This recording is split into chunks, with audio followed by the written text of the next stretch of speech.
যে মাস্ক পরার মেন উদ্দেশ্যটা কি, এক সুন্দরী নাকি দুই মুখে গন্ধ। তো সারাক্ষণ মুখে কে মাস্ক পরে থাকে?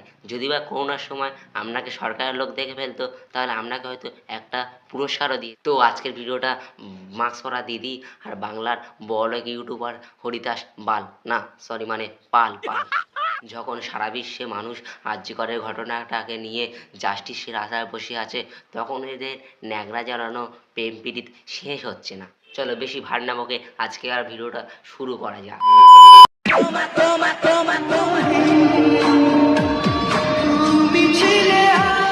আমরা ভাবতে ভাবতে ক্লান্ত হয়ে পড়েছি যে মাস্ক পরার মেন উদ্দেশ্যটা কি। ঠাকুরকেও প্রণাম করছে মাস্ক পরে। আচ্ছা হ্যাঁ मैं अंधा हूं। মানে ভগবানকেও মানে মুখ দেখাবে না, তাহলে ভাবো কত সুন্দর দেখতে হবে। আমার চ্যাটার বাল। আর আমরাও চেয়েছি তোমার মাস্ক পরার পেছনে মুখটা দেখার। এর যদি বা 20 বছর হয় তাহলে এর কত এত বড় ঢপবাজ না হয়েছে কি আর বলবো। অনেক কথা বলতো না যে তোমার ছেলে কিছু করতে পারবে না। কে বলেছে কিছু করতে পারে না? এই তো দেখছি মেয়েদের কাছ থেকে টাকা চেয়ে গাড়ির তেল মার।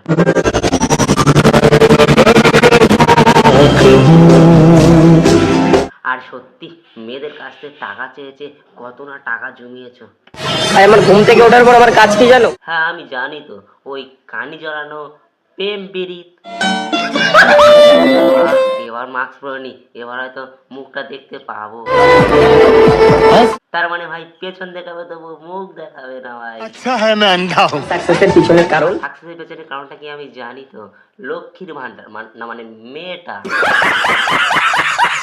যাকে দেখে মাসের পর মাস তুমি ইনকাম করছো। আর ফোন করে বলে আমার ফোন করে বলে কি তোমাদের ম্যাডাম কি ইয়ে আবার কবে আমাদের ম্যাডাম হলো? তা দিদি তুমি কি মাস্ক পরা স্কুলের ম্যাডাম?